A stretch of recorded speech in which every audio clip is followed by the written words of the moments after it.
안녕하세요. 행복한 미래인재를 키우는 디지털 학습 전문가 현서아빠 배성기입니다. 여러분, 방학 학습 손실이라는 말을 들어보셨나요?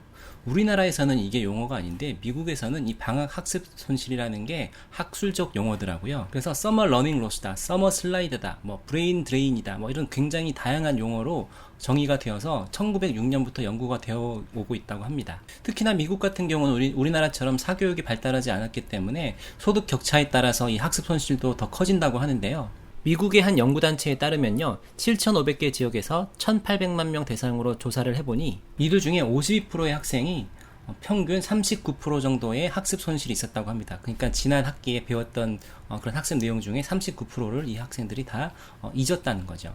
우리나라 같은 경우는 3월에 신학기가 시작하지만 미국 같은 경우는 9월에 신학기가 시작해서 이 여름방학 동안 보통 이제 2개월 정도가 될 테니까요. 이 방학 동안 어떻게 보내느냐에 따라서 학습 손실이 굉장히 크고 이에 대한 연구가 꾸준히 이루어지고 있었다는 거죠. 굳이 이게 아니어도 우리가 방학을 어떻게 보내느냐에 따라서 아이들의 학습 격차가 조금 난다, 이런 것들은 다 알고 계셨을 텐데, 특히 부모님들도 많이 예상하고 계시겠지만 지난 2년 동안 우리가 코로나를 겪으면서 정상적인 수업이 불가능했잖아요.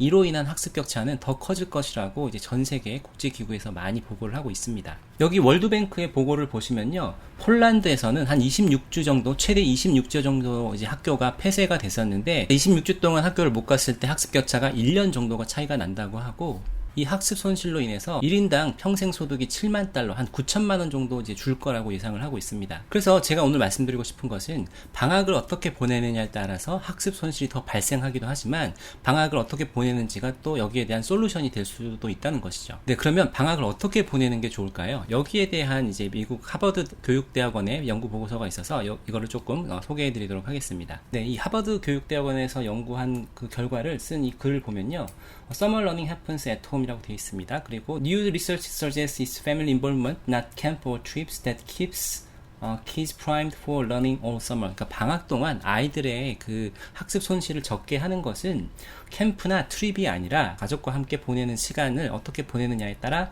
달려 있다는 얘기고, 여기서 중요한 것만 좀 요약을 해드리면, 학생들이 혼자 책 읽기를 하거나 부모님과 함께 읽기나 쓰기를 하는 것이 훨씬 더 효과가 있었다라고 하는 거고요. 가장 중요한 것은 학생들이 자발적으로 해야 된다는 겁니다. 부모님이 시켜서 어떤 캠프를 가거나 이렇게 하는 게 아니라 자발적으로 계획을 세우고 자기가 자발적으로 어떤 학습을 하겠다, 이렇게 했을 때 효과가 가장 좋다는 거였고, 마지막으로 비싼 비용을 들여서 캠프를 가거나 아니면 여행을 하거나 아니면 어디 관광을 가거나 이런 것도 중요하지만 덜 비싼 방법이 더 효과가 좋을 수도 있다라는 것입니다. 그 덜 비싼 방법이라고 하는 거는 부모님과 함께 도서관을 가거나 아니면 야구 경기 그 통계에 대해서 부모님과 함께 얘기를 나누는 것, 이런 것들이 훨씬 더 아이들의 학습 손실을 줄이는데 효과가 있었다는 거죠. 네, 그래서 이 하버드 교육대학원에서 제안한 방학을 잘 보내는 방법은 뭔가 이제 비싼 캠프를 보내거나, 우리나라로 치면 학원이겠죠, 이런 게 아니라 부모님과 함께 얘기를 많이 나누고 아이가 자발적으로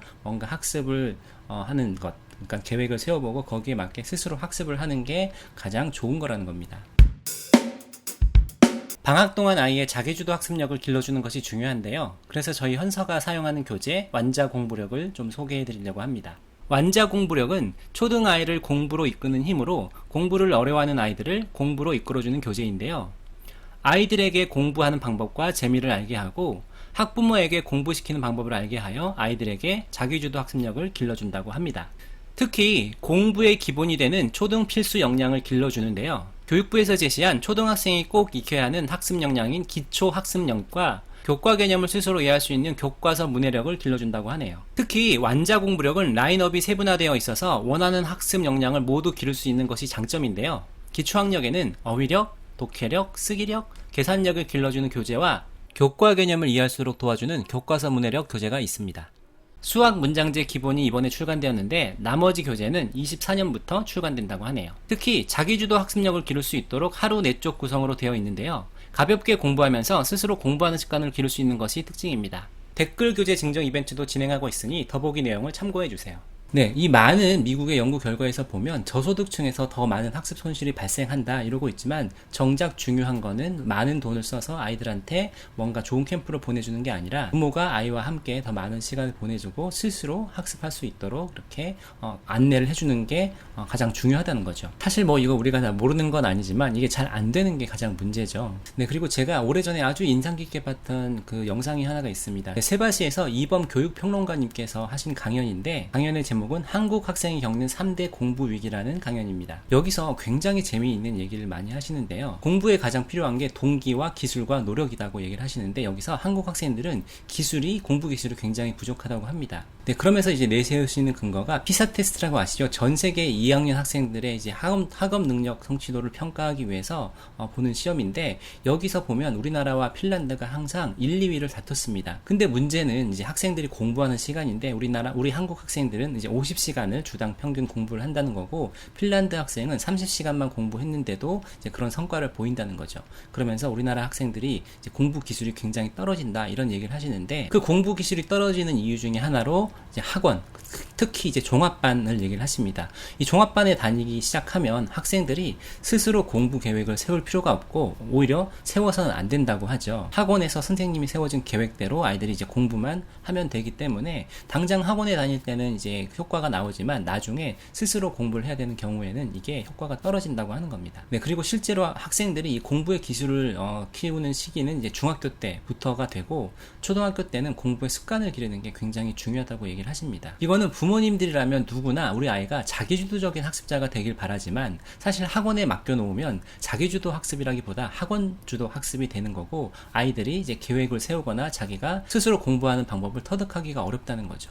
단순히 뭔가 정해진 것을 문제를 풀고 암기하는 것이야 어떻게 해보겠지만 시험을 준비하기 위해서 자기가 계획을 짜고 거기에 맞게 스스로 준비해 나가는 것 이런 것들이 굉장히 중요하고 교육 쪽에 관심 많으신 부모님들이라고 하면 메타인지가 얼마나 중요한지 다 알고 계실 겁니다. 이 메타인지를 키우기 위해서는 아이가 스스로 이렇게 해봐야 되는데 그럴 기회가 사실은 많이 주어지지 않는다는 거죠. 네, 그래서 이 이범 선생님이 강조하시는 게 초등학교 때는 독서와 공부 습관을 잡는 것이 가장 중요하다라는 말씀을 하시는데 저도 아주 전적으로 동의를 합니다. 네, 그래서 정리를 좀 해보면 제가 여러분들한테 오늘 말씀드리고 싶은 거는 방학을 아주 알차게 보내야 하는 것이고 방학을 알차게 보내기 위해서 가장 중요한 것은 아이들이 스스로 계획을 세우고 스스로 자발적으로 공부를 하게 하는 것.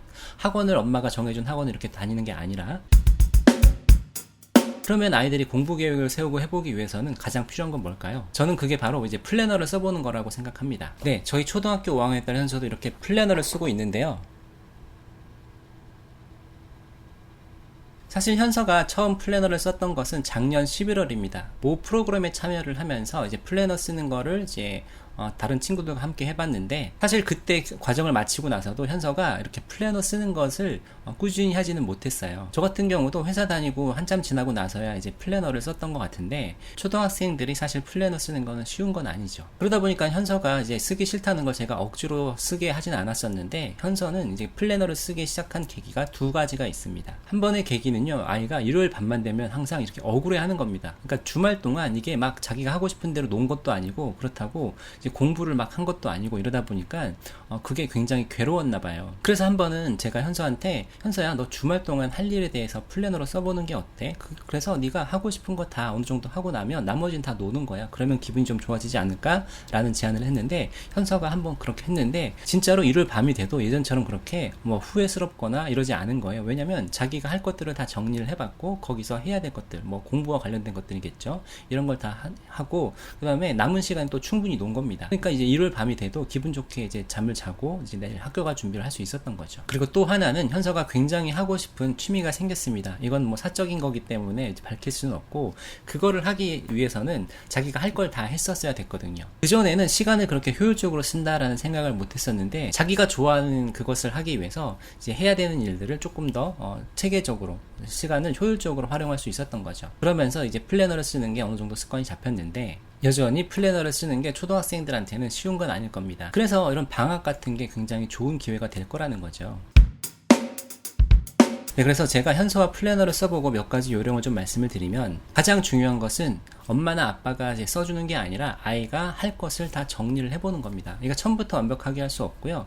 아이가 우선 할 것들을 다 이렇게 써보게 하는 거고요. 그리고 거기서 우선순위를 정하게 하는 겁니다. 우선 오늘 내가 해야 할 일 아니면 내일 해야 할 일을 다 적었을 때 어떤 게 가장 중요한지 우선순위를 정해보게 하는 거고, 그리고 우리가 플래너를 쓰는 가장 중요한 이유 중에 하나는 시간 관리를 하는 것이고, 내가 이 공부를 하는데 얼마나 시간이 걸리는지를 아이가 알고 있어야지 되는 거거든요.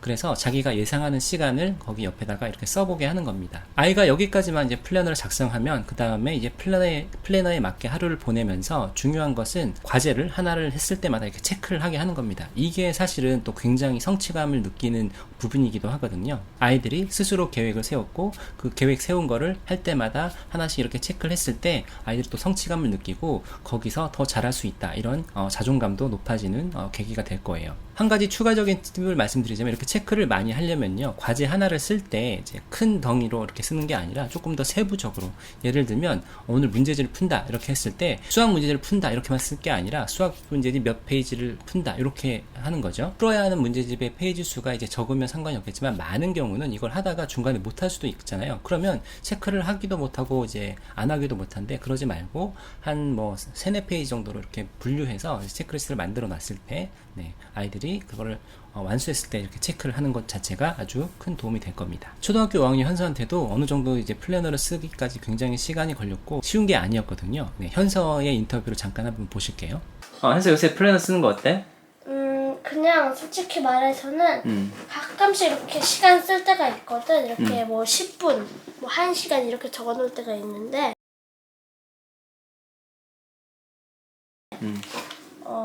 요즘은 대부분 그걸 까먹어갖고 그냥 이렇게 리스트만 적어놔. 이거 오늘 건데 또 그냥 리스트만 적어놨어. 그 리스트만 적어놔도 그 기본적으로 도움이 되는 것 같아. 현서야, 플래너 쓰면 좋은 게 뭔 것 같아? 플래너 쓰면 좋은 거, 우선은 내가 뭘 할지를 내가 직접 생각해 볼 수 있는 것 같아. 처음에는 해줄 수도 있어. 이거 꽉 채우고 싶어갖고 막 이것저것 적고, 내가 평소에 했던 거 이번에 플래너 처음 쓰니까 많이 해봐야지 하면서 여러 번 많이 적다 보면은 체크 한 2-3개만 하고 끝나. 근데 이제 그래도 좀 꽤 썼거든, 옛날부터. 이렇게 좀 이전 대충 하기도 했는데, 그래도 하다 보니까 내 한계를 알고 이 정도면 오늘 할 수 있겠다. 그거 좀 개념이 약간 생기는 것 같아. 그 플래너에 뭐 쓰고 다 했을 때 체크 하다 보면 기분이 좀 좋아져? 사실 내가 막 많지는 않은데 가끔씩 이렇게 거의 다 채울 때가 있거든. 이게 저번 주에 거의 다 채운 거, 해리포터 읽는 거 빼고 다 해놨거든. 그래갖고 기분이 아주 좋았어. 엄마도 칭찬해주고, 어쨌든 뭔가 이거 갖고 보상을 지금 받지 않더라도 내 미래에 보상을 받을 거라고 생각을 하고, 그냥 성취감 자체 얻는 게 보상인 것 같아. 플래너 쓰면서 시간 관리는 좀 되는 것 같아? 시간 관리 사실 아빠가 계속 해보라고 잔소리는 하는데 아직은 좀 어려워? 아직은 좀 어렵고 그래도 몇 달 있어야지 겨우 잡힐 것 같아. 그래? 내 느낌으로.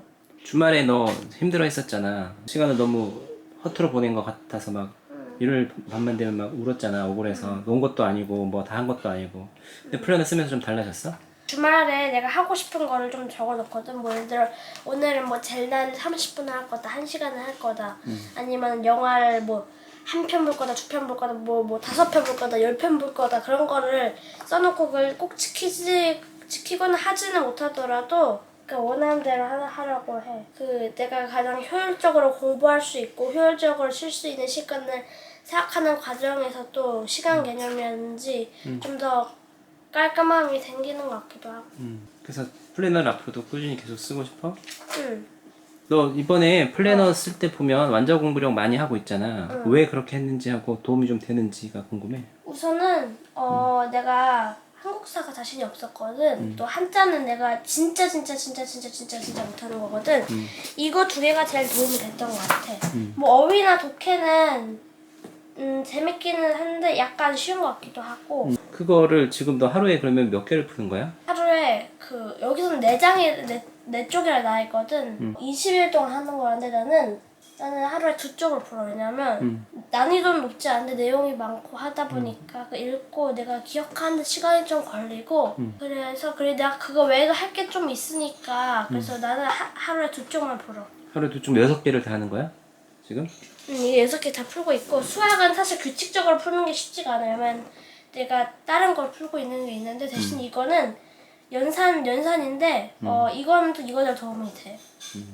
그래서 어찌됐건 이렇게 하면서 공부 습관 잡히고 현서가 플래너 쓰고 계획대로 하고 이렇게 하면서 체크하면은 또 성취감도 생기고 그런 게 좋은 것 같아? 좋은 것 같아. 왜냐면 그냥 내가 이런 거 쓰고 완성하고 꾸미고 그러는 거 자체가 누구에게나 큰 성취감이 있고 못했어도 다음에는 좀 해봐야겠다 생각하고 플래너 쓰기가 쉽진 않지? 사실 어렵진 않아. 근데 그거를 막상 이제 하려고 앉으면은 갑자기 머리가 텅 비어. 막상 하려면 힘들다는 거야. 근데 그냥 꿋꿋이 앉아하고 할 때도 있고 아니면 그냥 귀찮을 때는 엄마 오늘 좀 쉴래요 하면 엄마가 그래 열심히 했으니까 오늘은 이거만 하고 쉬렴 이렇게 하세요. 그러니까 지금은 현서가 꼭 플래너를 매일매일 쓰면서 꼬박꼬박 하는 것보다 우선은 공부 습관 잡히고 스스로 이제 뭔가 이렇게 해나가는 거 그런 습관 잡는 게 제일 중요한 것 같아.